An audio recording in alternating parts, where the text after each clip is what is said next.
Well, it is the same sport, but the rules are different. We're talking about girls and boys lacrosse. A lot of concern on campus. The girls' game is designed to be less physical, but the concussion rate is almost as high. No helmets and plenty of serious injuries. Let's bring in Janelle Wang.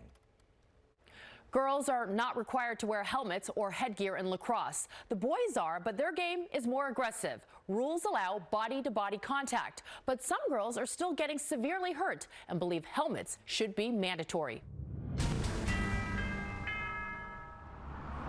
All right, here we go. Let's go, Lily. It's fast. Go, go, go. It's physical. Ooh. It's aggressive.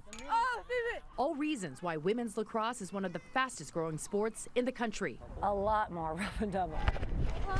Very physical.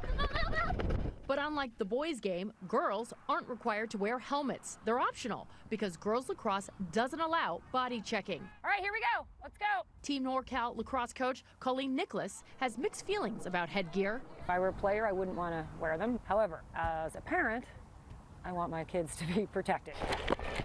You get hit all the time in practice in the game. It's kind of part of the game. It's a physical sport. High school senior Sophia Kofed of Orinda knows that all too well. One game 3 years ago changed her life forever. A girl whipped her stick back, and then she went again to shoot, and she whipped her stick back and hit me in the temple. And at that point, it's just been 2 impacts within such a short amount of time that I was just blacked out and fell over and hit my head for a 3rd time again. Sophia's parents, Tamara and Brad, looked on from the stands in horror. As a parent, obviously, we were just completely terrified. Sophia suffered a brain injury that forced her to drop out of school for months. She couldn't remember how to read, write, have a basic conversation. And I still struggle with learning and not understanding things as well as I used to. But I just feel like getting my brain back was such a gift that I'm just grateful for what I have. Sophia believes a soft shell helmet designed for the girls' game could have prevented her injury. So now she and her parents are pushing to make headgear mandatory. I think it's the best sport there is, and I don't think it's more dangerous than other sports. And if we can prevent a brain injury like Sophia incurred, we should. Yeah. It's just a no-brainer. Yeah, turn and shoot. Nice shot. If you are someone who's seen the sport and how it's developed, absolutely, girls are stronger, they're faster. Ann Carpenetti is VP of Operations at U.S. Lacrosse in Maryland. She says girls have the option to wear headgear, but right now, the organization has no plans to make it mandatory. We've been hearing from folks that they like the fact that there is an option. U.S. Lacrosse is watching Florida closely. A few years ago, it became the only state to mandate headgear for girls.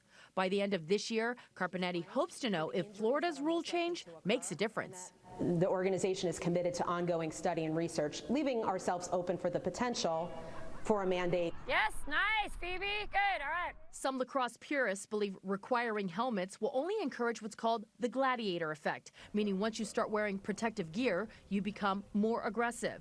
Don Comstock, a professor of epidemiology at the Colorado School of Public Health, says there's no evidence to support that, and headgear only makes the game safer. Our research shows that if girls lacrosse players were required to wear the same helmet that boys lacrosse players are required to wear, we would expect 1/3 of all of the concussions sustained over the last decade could have been prevented. Comstock says the concussion rate for girls is almost as high as the boys, even though body-to-body contact is not allowed. That's because girls still get hit in the head by lacrosse balls and sticks. All right. The helmet doesn't care if it's on the head of a girl or a boy. It's going to be just as effective. I always wonder, what would it be like if I could go back and I could take it all back and I could just start fresh and not have this experience. I feel like I lost a year of my life. Sophia's family has started a petition on their website, the Brain Safety Alliance, to request a rule change to require headgear. Sophia has already convinced some local clubs to do it on their own, including in Pleasanton and Walnut Creek. Janelle Wang, NBC Bay Area News. Janelle, thank you. If you have a story for our investigative unit about this story or anything else, give us a call, 888-996-TIPS, or you can simply visit our website, nbcbayarea.com/investigations.